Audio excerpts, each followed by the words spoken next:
I believe we are live for Brookyln, New York. It's Dan Canobio. It's Chris Algieri in the flesh. We're coming to you from an undisclosed area. We're definitely not in a hotel room right now outside of the Barclays Center, but we're here. We're live, and we're ready to talk about Gervonta Davis and Lamont Roach. They just touched the scales. There's a lot of other boxing news we got to get to as well, Chris. What's going on, my friends? Weird to see you three-dimensionally. Yeah, right. Not through a screen. Live in the flesh. We're actually in the same room together doing this. You know, I was in New York a while ago, a couple weeks ago, and you got sick, and we couldn't do the show anyway. So now we're here. So yeah, we're here, and we're ready to talk about this big fight. Now, the reason we are not at the Barclays Center, this is kind of a inside boxing thing here, is they don't have a Radio Row.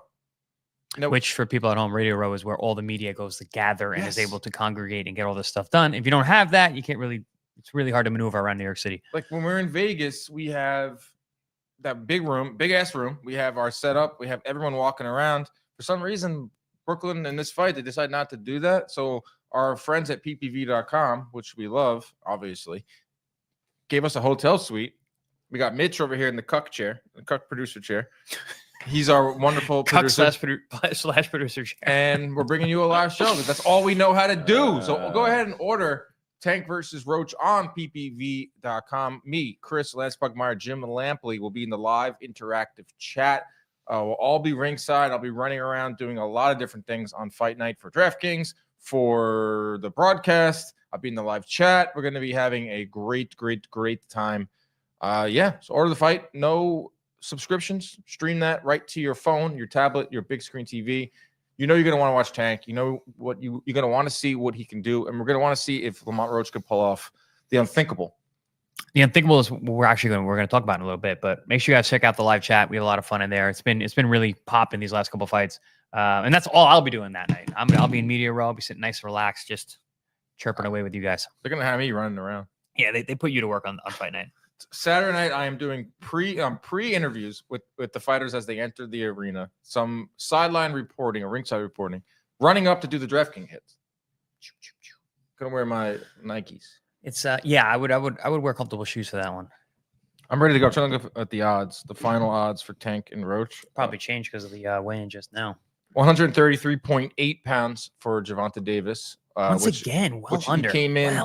What he came in at for Frank, and he came in pretty much comes in at that weight for all of his fights. He is a small lightweight, yes, which makes you think like, how the hell did this guy fight at 140 at one point and knocking people out?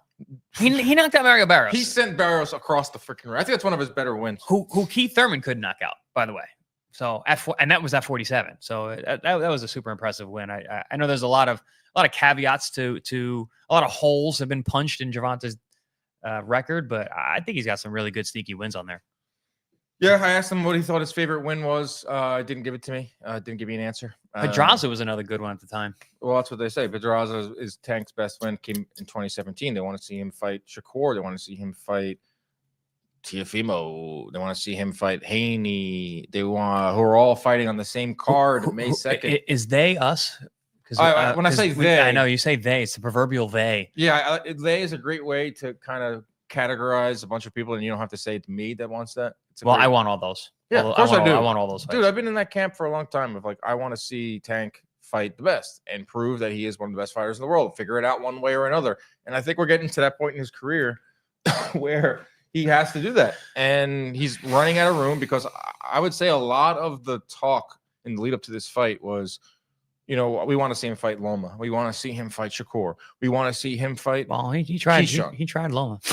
he tried for Loma. Right. He tried for all those guys. Yeah. So, I mean, I don't want this to be the main topic of this episode, but I think after this fight, he says he wants to fight 3 times in 2025. I'll believe that when I see it. Guys, it's March already. Like, this is his first fight, you know, and you got to see how the fight goes for one, but also when he's going to fight. He's going to fight in the summer, June, July, and then he's going to fight September, December. I mean, he has never done it at a high level. So Leo Manara says he knocked out Barrios, who was a skeleton with a rehydration clause. Was that a thing? It was a thing. I actually talked to Bob Santos about that. Regardless, you signed the paperwork. If you sign the rehydration clause, you're still fighting. That's what I. It doesn't matter. Say. You sign that. You negotiate what you ask for, what you think you can get. Yeah. And Ryan Garcia be saying yes, I will boil down to 136 or I think it's but 30. not be over 145 on fight day. Yeah. Barrios, the same thing. You signed on that dotted line.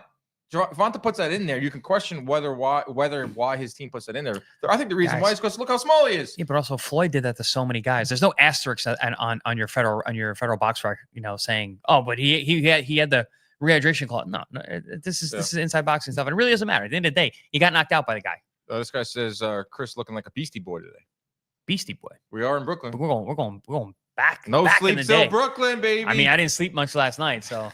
We're just kicking off questions here. This is the beauty of the live shows. Chris, as a former fighter, is there a difference between fighting indoors versus outdoors? Hell yeah. Have you fought outside? I fought outdoors a couple times, yeah. Where? The Platt Deutsch on Long Island, Franklin Square. Oh my God. I fought actually who is a very good professional you coach fought now. In Mulcahy's Jose parking lot? More than once. Jose Guzman, I actually fought in the outside. Wow. And it was a summer show and it was crazy hot. They put us in a barn. And literally, we had people going out on stretchers because we were all overheated, and then went and fought, and people get knocked out. Stretcher. That's like the side of boxing that not many know. Yeah, like those early days. I didn't warm up. I didn't. You were already warm. I was sweating sitting down, just drinking, and I was just like, I'm not moving. I'm not warming up. This is stupid. Was it at that point you questioned why am I doing this? I have a degree. No, I could probably get a real job. No, it was way later than that. I was still pretty early on in my career. Things are going good. When you go early, yeah, like early on, you have that like youthful dumbness. But also, they kept me so busy. That was still within my first 10 fights. I had 10 fights in 2 years. I had 5 fights my first year, 5 fights my second year, and I broke my hands twice. That's the way you're supposed to do it. Yeah. Manny Pacquiao had multiple rehydration clauses in his fights. There you go. Nobody ever talks about that. You know what it is now? It's just like Twitter. There's more where you have more information.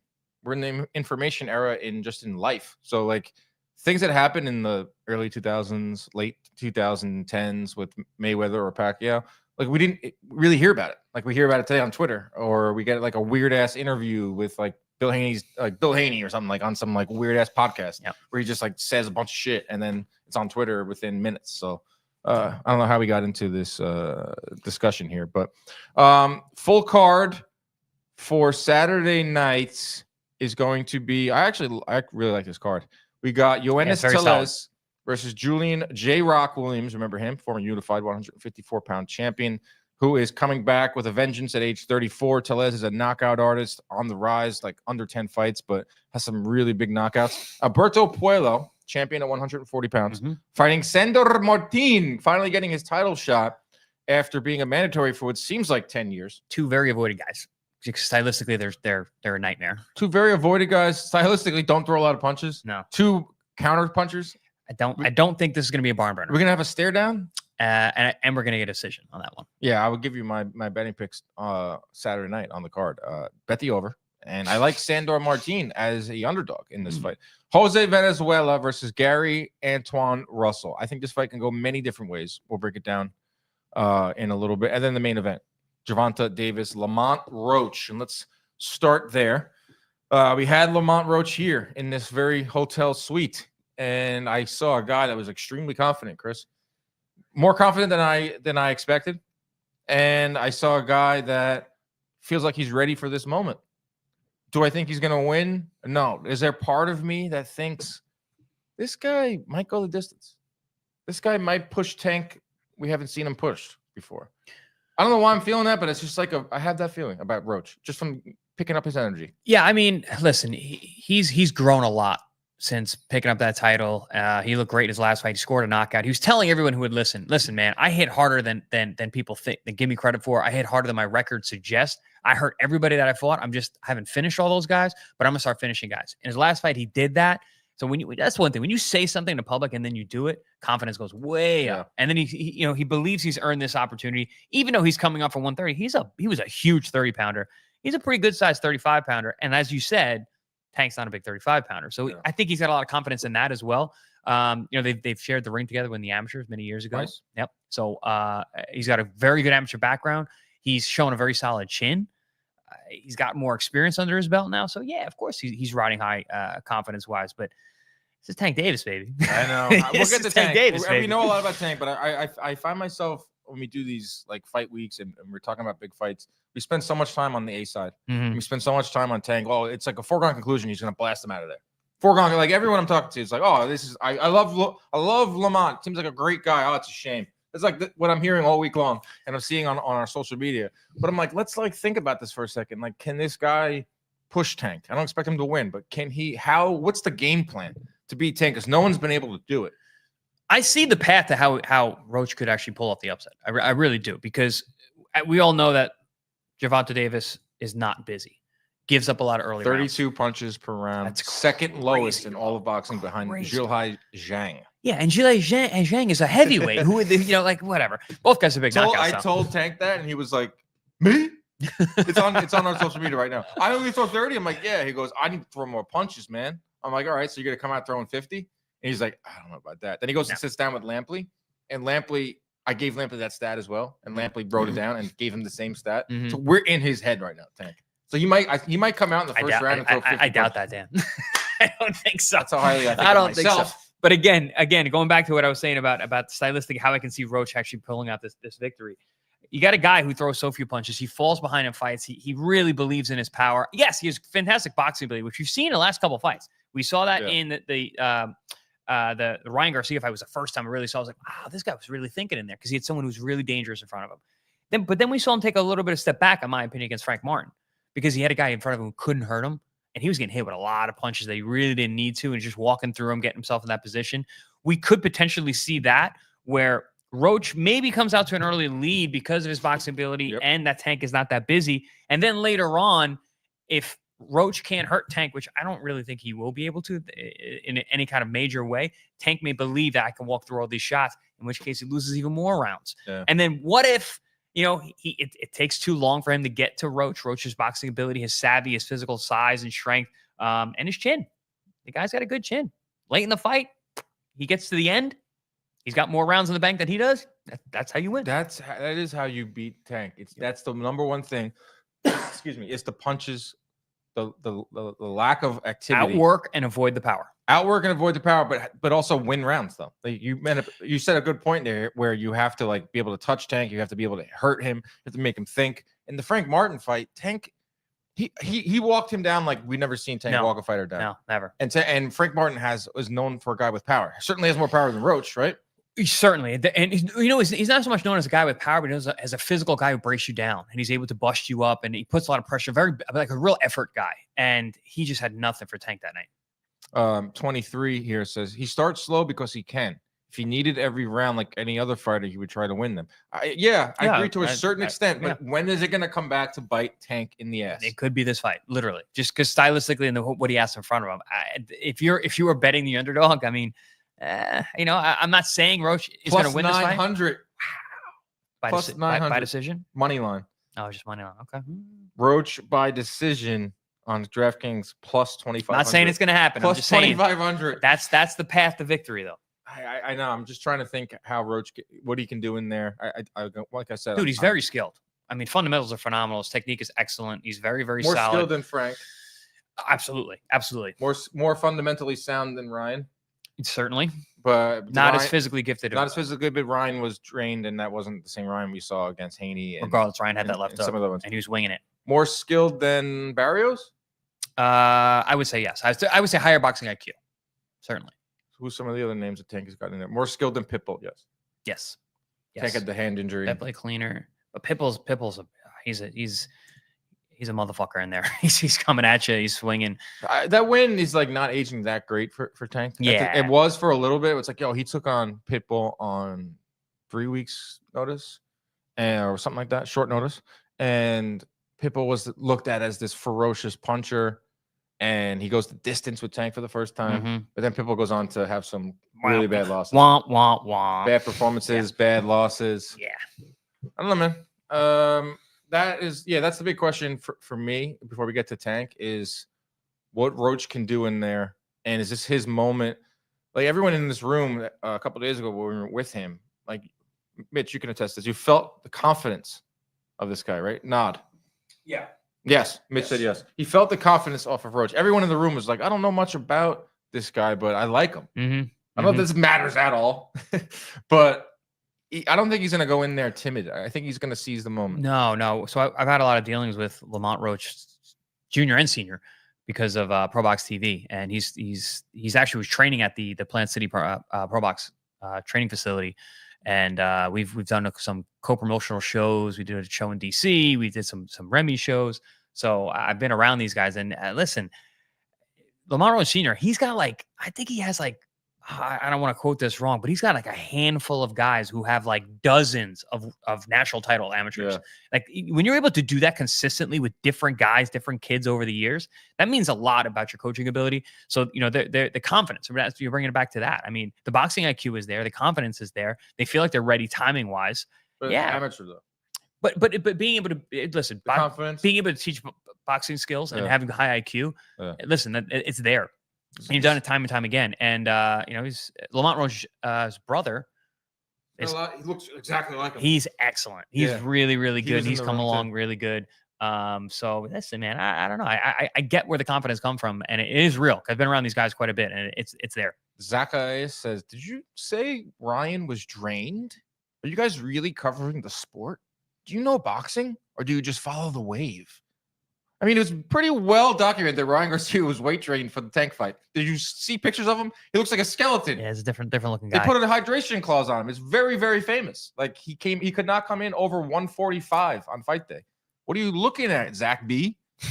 Ride the wave. Let's talk about Tank. This is Tank Davis fight week. Unlike any other, we're looking at a sellout, which is just unbelievable from the business side. This guy sells. He's looking to he's looking to have the #1 gate in the history of Barclays Center, bigger than the Rolling Stones. Whoa. Don't quote me on that. He posted it. That's cool. It's a sellout. You're gonna quote him, but don't quote you. He posted on his Instagram story, Tank. It's a sellout. It's a big event anytime Tank fights. I would say he's on the Mount Rushmore of faces of boxing, moves the needle. Yep. Did a 55-minute scrum yesterday where he weighed in on everything. You get that when you have a Tank fight week, and you get all the questions about when you're going to fight this guy, when you're going to fight that guy. What do you think about this? Are you going to knock this guy out? Well, he's 30 years old now, and he's entering, I would say, a different part of his career where he says he wants to fight 3 times this year. I believe from hearing rumblings that he would take on a Keyshawn, he would take on a Shakur. Like they're using that Mayweather model, quote unquote, where let's at age 30 move this train.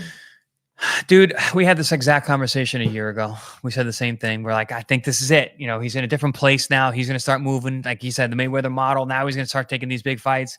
And then he makes a Frank Martin fight. Cool. Good fight. And then doesn't fight for 9 months. And then he fights Lamont Roach, who's a 130-pounder coming up. So yeah, proof is in the pudding, baby. That's we said this before. It didn't happen last time. Is it going to happen this time? Is it fight 3 times a year? He said that last year. It doesn't happen. To get into it, I will say that he wanted like Lomachenko. They're at the 1 yard line. Yeah. Says I want to go home and I want to not fight Gervonta Davis. Shakur Stevenson. I don't know exactly what happened with that fight negotiation, but he goes and signs with Matchroom. That complicates things. He was a free agent. I'm not saying like telling Shakur what to do, but if Shakur would have signed on the dotted line with PBC, the fight would have been a lot easier to make. But now Shakur comes with the Saudi bag attached to it, and that's good for him. You got to look out for yourself here.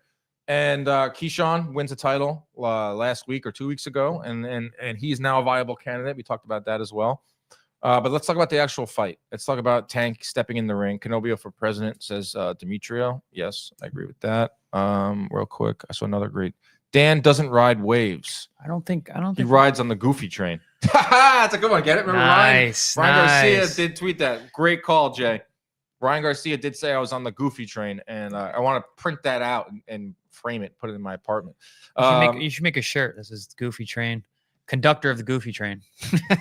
All aboard! You guys tell me what Shakur has done, who he has beat. We will get to that in a second. Tank Davis throwing 32 punches around. 93% knockout rate. How long can he do that?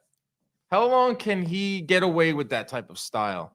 He can get away with it against Roach? Probably. He says he's going to throw more punches to me and Jim Lampley, but you're trained animal in there. You've done this your whole career. This is the type of boxer you are. Can't change dog stripes. Dogs don't have stripes, but can't change a zebra stripes, guys. You and the euphemisms, you really nail them. Can't change a dog's stripes. He's not changing nothing. This is what this guy's been doing this his entire life. That's just his style. That's the way he's developed. He's very smart. He's way more cerebral than people give him credit for. He's very high boxing IQ. He's setting things up. I say this over and over again ad nauseum.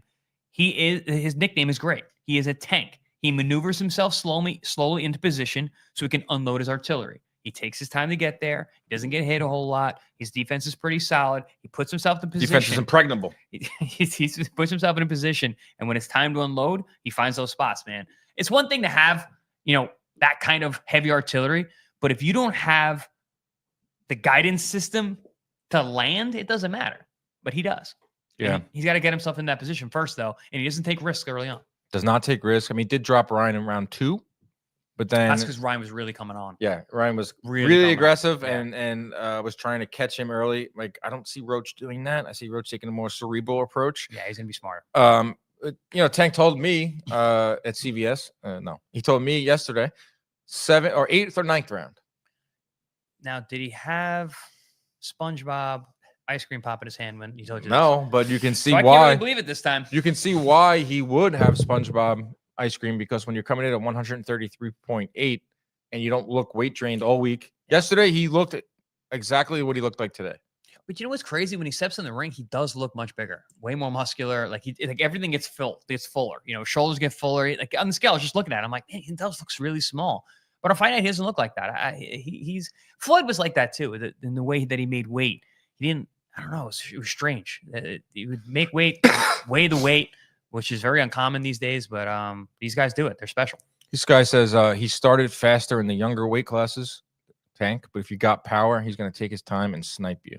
He's also in with a lot more dangerous, bigger guys, so he's got to be careful early on. What, at 130? At these higher weights, I think he's more cautious because he's saying he was at the lighter weights. The lighter weights, he was more busy, according to because he could be. He could get hit by those guys. I remember him with Pedraza. Pedraza couldn't hurt him. He could be busier with him. These guys are different. They're bigger, they're stronger. He mentioned being apprehensive about Ryan's power because he's seen this guy knock so many people out. So he is aware of getting hit and that he can get hurt. You got a big fan in the chat. Particularly enjoyed your behind the scenes nutrition talk when you fought Pacquiao. Nice. Sushi once a week for the healthy fats.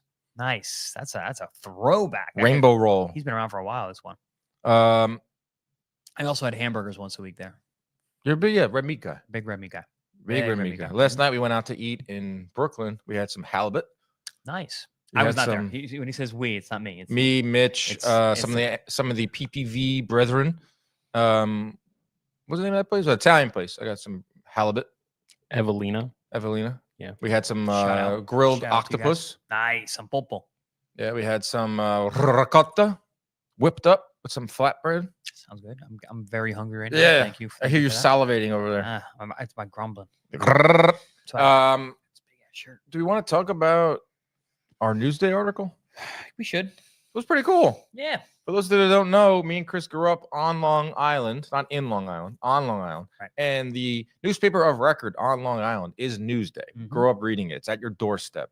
And they decided to write a nice story about us, our podcast, our platform, ppv.com, Chris's career, what I consider a career or whatever I do.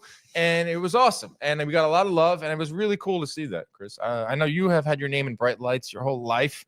This was cool to me to see Newsday and that was like, whoa, I grew up like reading this like every morning. Yeah, well, I mean, I've been in Newsday countless times, but it's been a while. I haven't been in the ring in a while, so I haven't been in Newsday in quite some time. So that was a nice refresh for me. And talking to our guy Bobby Cassidy, he was awesome. But yeah, man, it was cool to be recognized for the work that you and I have been doing as of late. You started even before me in this media game, but now we're really sprinting. I remember interviewing you before the Coyle fight. That was the last time I was in Newsday. And it was on the Joshua card. Yep. Joshua Ruiz. I was there at the public weigh-in that was at like some I feel like we were in a mall or something. No, we were in the what was that? No, we were in the garden.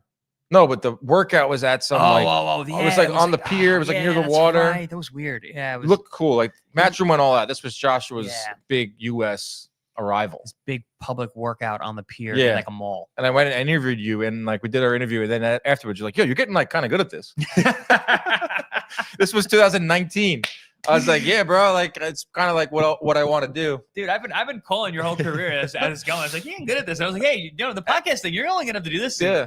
And I remember telling my brother, I was like, yo, you hear Algeria say I'm getting good at this? And Nick is like, yeah, I heard it. Good. Cool. Yeah, that's how Nick. That's exactly how Nick I would respond. was like, damn, maybe I can do this. Fast forward to 2025. We're here with 6 years later. PPV.com. I love doing the show. I know you do. I'm not going to get sappy here. I love our audience and all that. But let's go to the odds before we get down to the full card.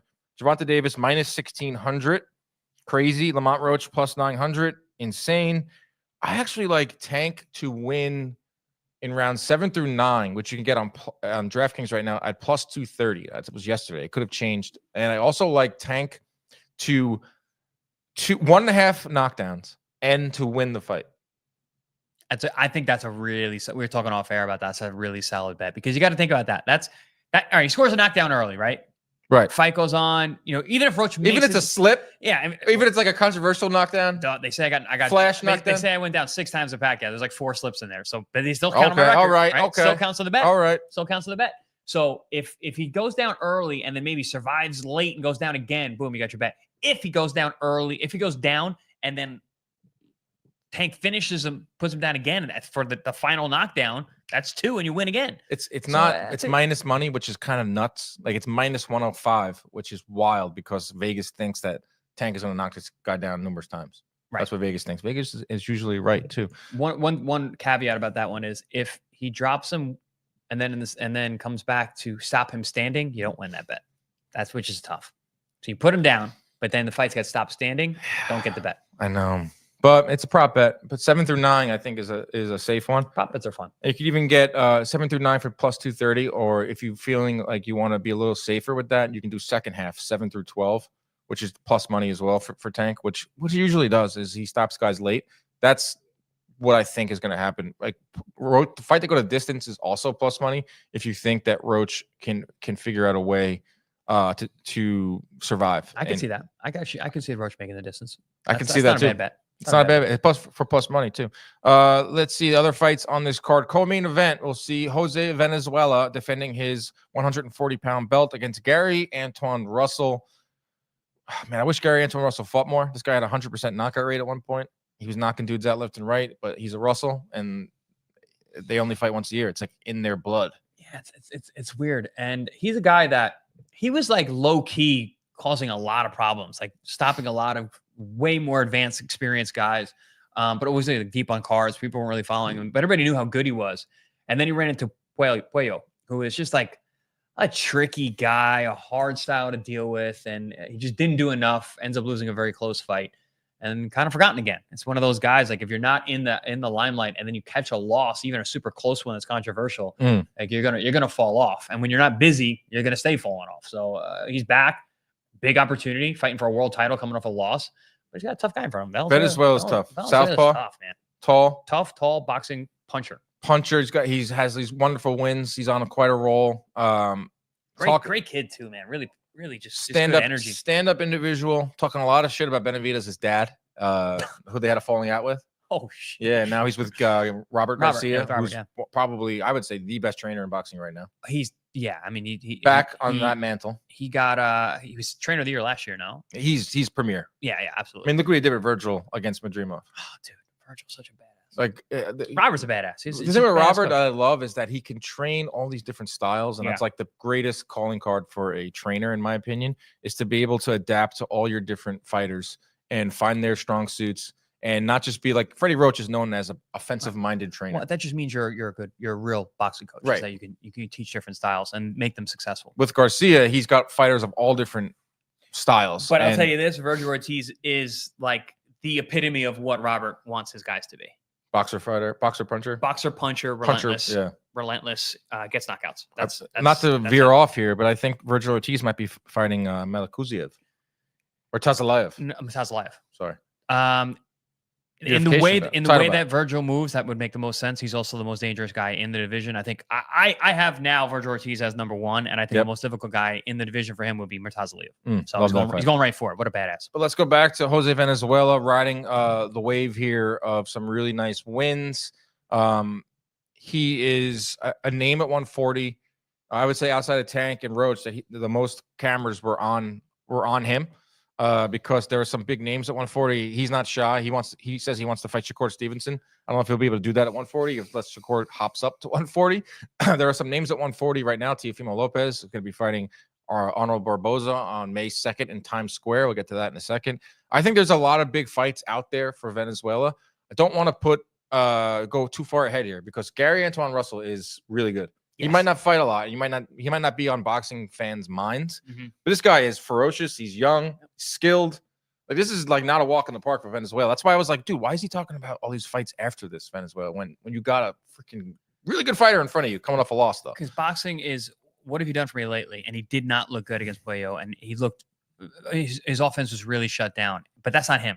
And he's got a guy in front of him he's not a slickster. Valenzuela's not a tricky guy. He's not a cutie. No. You know, so we're gonna have a firefight at times in this fight. So yeah, I agree with you. I mean, you can't look past a guy like Gary Antoine Russell because he got a ton of talent, a lot of skill. Yeah, obviously he's not the busiest guy in terms of in his activity.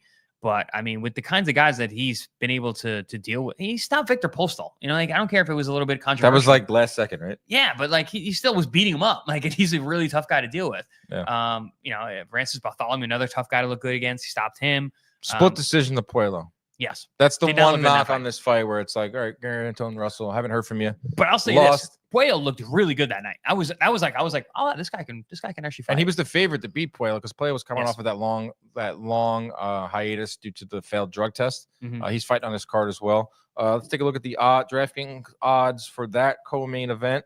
You got Venezuela minus 105, Gary Antoine Russell minus 15. This is a pick'em. I mean, you're looking at really close odds here.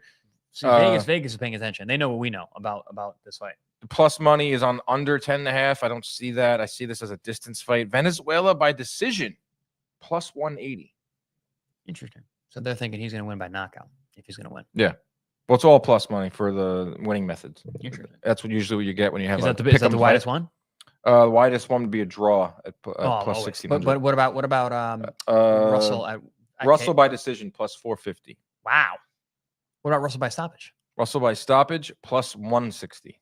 Really? Yeah. Wow, this is an interesting matchup. This is really interesting. We'll see what happens in there. I like Venezuela. I like Venezuela by decision. You can get that at plus 180 on DraftKings. It's just so hard to gauge Russell. It's like you fight once a year. Big question marks. You fight once a year. We don't know exactly. You come off of a loss, but you have all that talent. Venezuela fought I want to say he fought on the big Saudi card. Isaac Cruz got the win over Colbert. You know what Venezuela that I love too is like back-to-back losses in 2022, 2023. I don't love that. I love the way how he bounced back. But even the Edwin De Los Santos fight, he dropped De Los Santos and hurt him a bunch of times. That was a firefight for 3 rounds, as long as it lasted. And then he gets that UD loss to Colbert in 2023, avenges it immediately. By brutal knockout of the year shot. Yep, and then beats Isaac Cruz, kind of stops the Isaac Cruz train. Yep. That was on the big Saudi U.S. card. I didn't think that fight was close, by the way. It's a split decision, but I don't. And now he's the man. Now he's one of the men at 140. And with Russell, we just like don't know. Like I don't know. Like that's why it's an interesting fight, and that's why the odds are so close. Is because there's questions about each guy, but there's also amount of talent for each guy. He's 28 now. He's 28 years old. Yeah, he really has been fighting in obscurity. Once a year, bro. Look, it's actually kind of impressive. 2020, once he fought Jose Marufo. 2021, one fight, Giovanni Santiago. He's the one who should have gotten a victory over Adrian Broner. Yeah, I remember that. 2022, he stepped it up. He fought twice. He fought 16 rounds in 2022. And he fought 2 former world champions. Postal and Bartholomew. 2023, I'm going to take it easy, says Gary Russell. I'm going to fight Kent Cruz. Who the hell's that? And that's it. 2024, I'll fight Puello.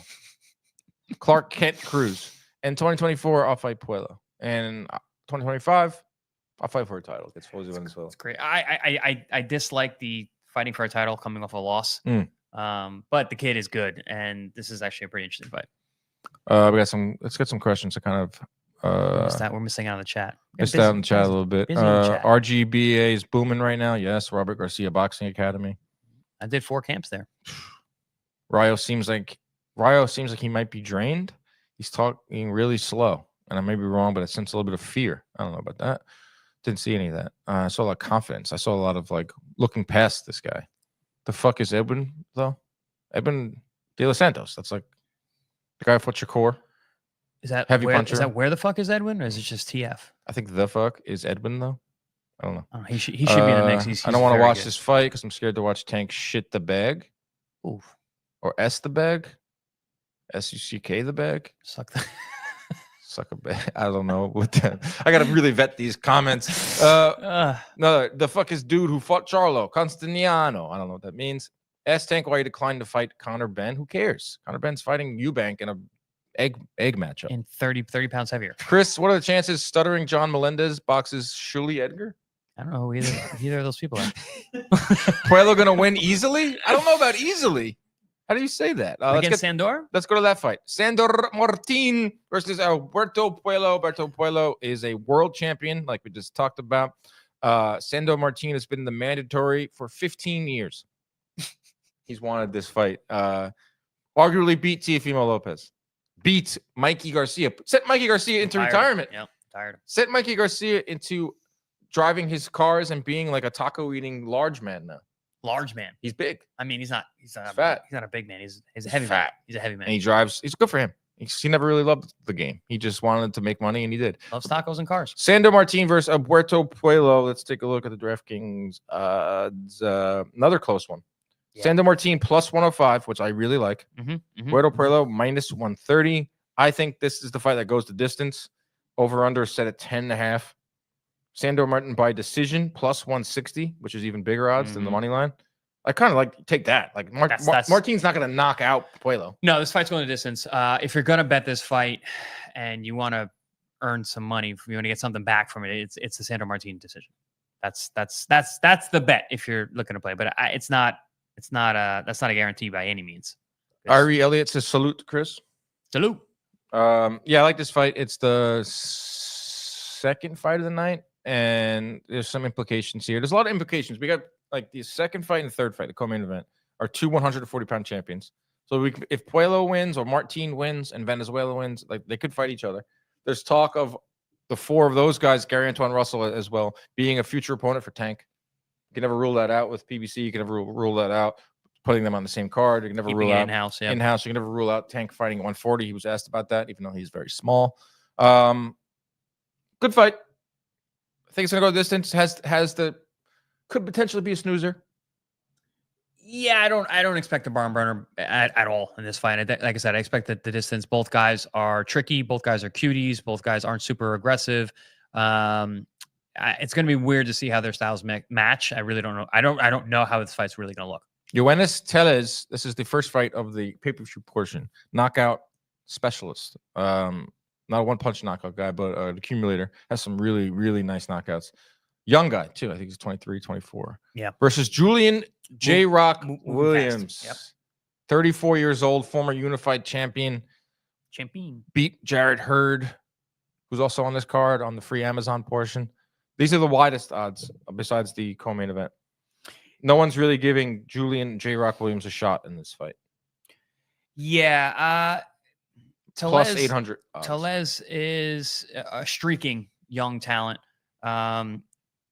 He's fighting a former world champion in Julian J. Rock, who actually is a former unified champion, right? Yep. He had 2 titles. He did. Not an undisputed, but unified.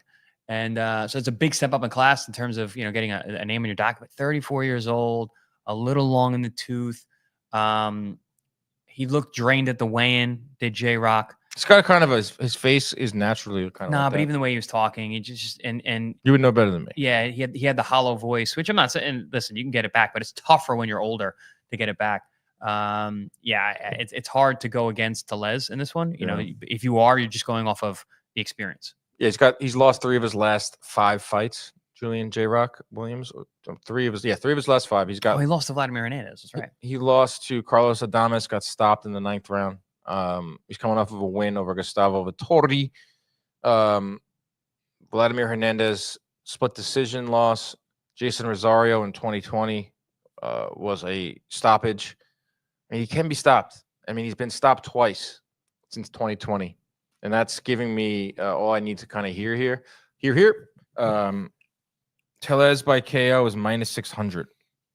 That's crazy. Yeah. So Vegas is really back in the puncher. but you might want to look at round betting for this fight. Tellez, let's see. Tellez in rounds 7 through 9. And I've watched Tellez a bunch. Like, he's fought a lot on these MVP cards. And he's not a one-punch knockout guy. He is. He'll soften his opponent up. And you'll be like, why? He's so much better than this guy he's in the ring with. But why is he like kind of playing with his food a little bit? And then he'll score like a out of nowhere, highlight reel knockout. So if you think around 7 through 9 or 10 through 12, plus money for Tellez to get the stoppage over J-Rock. I do think he's going to stop J-Rock one way or another. Just when is it going to happen?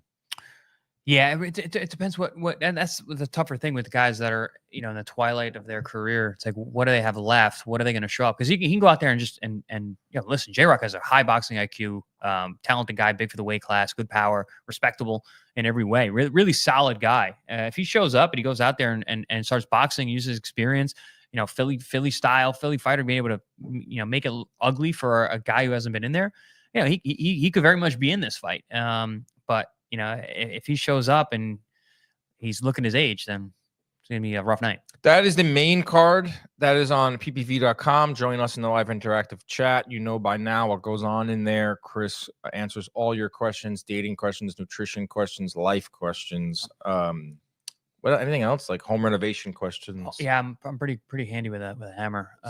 Style questions. Yeah, clothing, hair. Mostly dating, though. Mostly dating. That's the majority of the other outside boxing questions that I guess. Mostly dating. Yeah, and then PBC on Prime Video prelims starting at 6 p.m. Eastern, which you get free on Prime. Jared Hurd, remember him? Former 154-pound champion versus Johan Gonzalez, who is a knockout artist. 28 knockouts in 30 fights. Jared Hurd says, if I don't win this fight, I'm out. These are two recent Pro Box TV alums. Both fought on our air. Johan fought on our air a couple times, actually. And Jared had his last fight against Rosario, where they fought to a draw. I believe that was his last fight. And I agree, champ. Hurd, if you can't beat Johan Gonzalez, you should probably hang it up. I mean, not anything against Gonzalez. Gonzalez is a very tough guy, but he's looking like he's better. He's like, I was in the fighter meeting and Gonzalez wasn't in it. It was just Hurd, and he was like looking like, oh, I can't beat this guy. I'm done. He's right. Zero respect for him. He's right. Guy can punch, man. But it's not because Gonzalez isn't good. You know, he's a tough guy. He's physical as hell. You've seen his physique. The guy is jacked. And he can punch against lesser opposition. But the guy's got a gas tank like a son of a bitch. So yeah, I'm looking forward to that fight. That's the quote unquote main event of the prelim portion. I'll be your ringside throws a lot of punches. That reporter.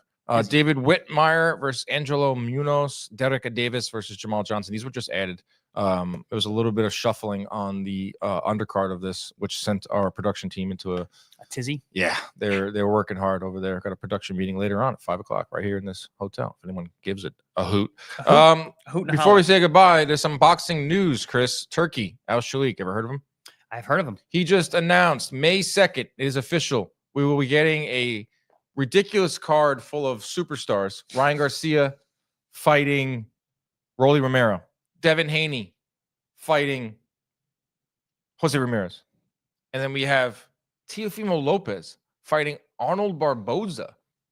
May 2nd, Times Square. And it's on pay-per-view. So we're getting Teofimo, Ryan Garcia, and Devin Haney on the same card, but they're not fighting each other. Still intriguing fights, but not fighting each other.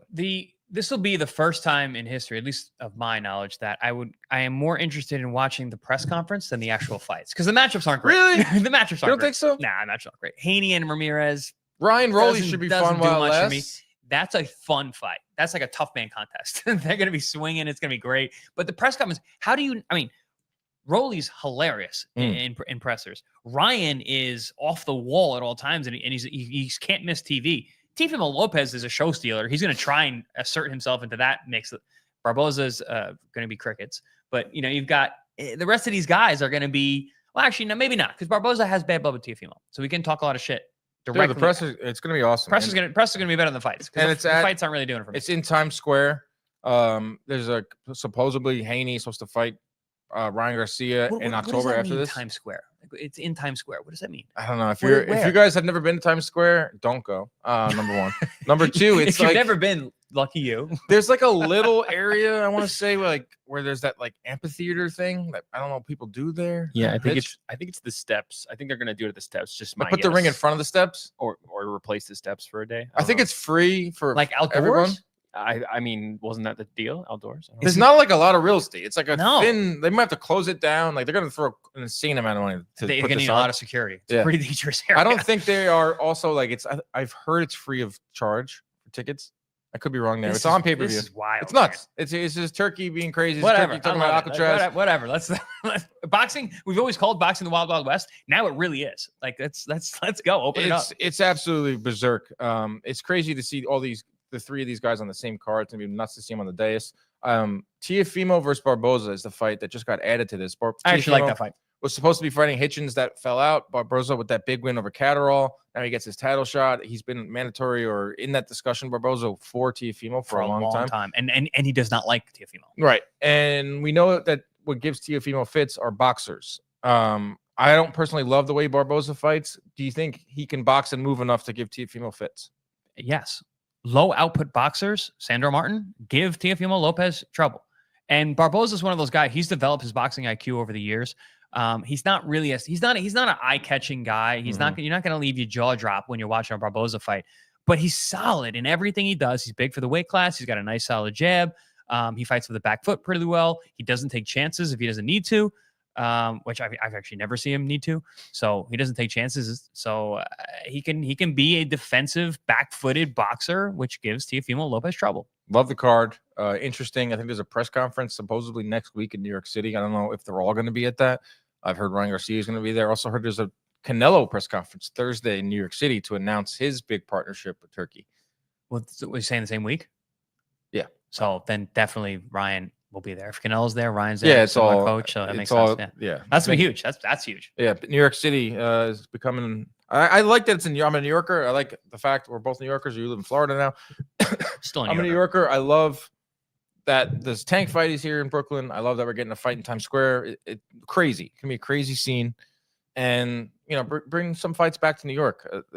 Obviously, we know about Saudi and with their stranglehold on the sport. But also, it's cool because it's New York, right? Everyone knows New York is great, but you're gonna get the crossover appeal of all of those fighters. Those are all crossover guys. You got Ryan. You've got Devin, you've got Teo, you've got crossover appeal. So it's going to bring a lot of attention to the sport, but also to New York, the city we love. All right. Lastly, before we say goodbye, Conor Benn-Chris Eubank, had to get your thoughts on this wild press conference that featured an egg. Egg Gate 2025. Eubank smacks Ben with an egg at the press conference. He supposedly came with like a dozen eggs in his backpack here in the U.S. That's a sign of extreme wealth because eggs are on the rise. But in the UK, apparently inflation hasn't hit the UK. Everyone was yelling at me on Twitter because I made that joke. But what would you make of all that? Fell flat on British ears. Yeah, they were like, you just think everything revolves around the US. I was like, oh my God, guys, there we it's go. just a fucking egg joke. Move on. What did you think of that press conference? And what? I mean, how was that like? I wasn't really into this fight, and no, I'm gonna say what it kind of got me. It kind of hooked me in. That's what this is doing. This is why we market fights. This is why bad blood sells. What I say, everybody loves.